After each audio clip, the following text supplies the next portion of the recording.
নমস্কার বন্ধুরা, আপনারা নিশ্চয়ই অনেক অনেক ভালো আছেন। আমিও ভালো আছি। আজকে এসে গেছি হেসেলে আবার একটা নতুন রেসিপি নিয়ে।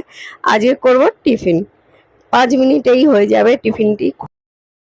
খুবই বাচ্চাদের পছন্দের একটি টিফিন। চলুন তার জন্য কি কি লাগবে আমরা চলে যাই। তার জন্য আমাদের যা যা লাগবে, আমি একটা ক্যাপসিকাম কুচি নিয়েছি, একটা গাজর, আর কিছুটা বিম কড়াই, একটা পেঁয়াজ কুচি কুচি করে কেটে নিয়েছি, আর একটু কাঁচা লঙ্কা, আর দুটো ডিম, 1 কাপ গরম দুধ, আর 1 বাটি ময়দা 250 গ্রাম। আমরা একটা বড় জায়গা নিয়ে নিয়েছি, নিয়ে ময়দাটা ঢেলে নেব।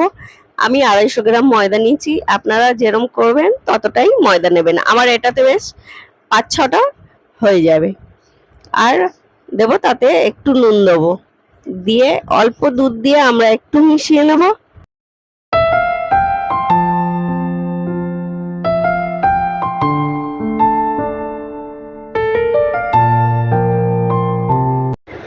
একটু দুধটা দিয়ে মিশিয়ে আমরা ডিম দুটো দিয়ে তারপরে মিশিয়ে নেব। তারপরে কিন্তু আমরা বাকি দুধটা দেবো, কারণ কতটা লাগবে আমরা বুঝতে পারবো না, তো আগে থেকে আমরা পুরো দুধটা দিয়ে মেশাবো না। তাই ডিম দুটো দিয়ে এবার আবার ভালো করে ফেটিয়ে নেবো আমরা একটুখানি।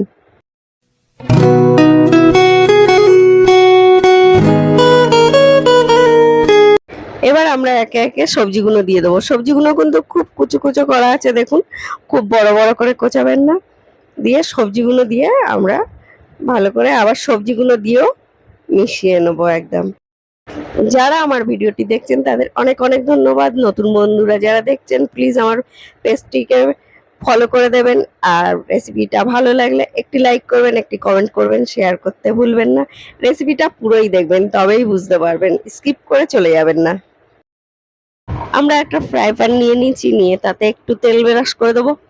টিফিনটা কিন্তু বাচ্চাদের খুবই পছন্দের, সবাইকারই খুব ভালো লাগে ও খুব হেলদি ও পুষ্টিকর, কারণ সবজিও আছে, ডিমও আছে, দুধও আছে, সবকিছুই আছে, তাই খেতেও অত্যন্ত ভালো হয়। আপনারা নিশ্চয়ই বাড়িতে একবার বাচ্চাদের জন্য ট্রাই করবেন, দেখবেন। আমরা একটু যখন গরম হয়ে গেছে আমরা এবারে দিয়ে দেবো। ঠিক যেমন ধোসা তৈরি হয় ওই রকম ভাবেই আমরা কড়াই দিয়ে দেবো পুরোটা।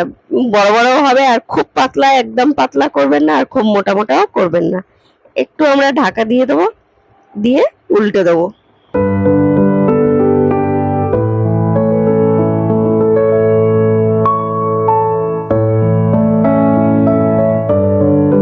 এবার ঢাকাটা খুলে আমরা কিন্তু একটুখানি খুন্তি দিয়ে চেপে চেপে এপিট ওপিট করে করে আমরা ভালো করে সেঁকে নেবো। দেখুন, একটুখানি যদি আপনাদের মনে হয় পাশ দিয়ে একটুখানি তেল ছড়িয়ে দিতে পারেন, দিয়ে দিয়ে আমরা একটু চেপে চেপে বেশ লাল লাল হয়ে এসছে ওইভাবেই আমরা করে নেব।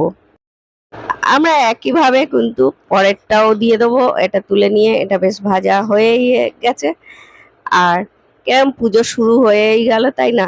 আমাদের পাড়ায় ঠাকুর এসে গেছে, আজকেই ঠাকুর এসছে ভোরবেলা।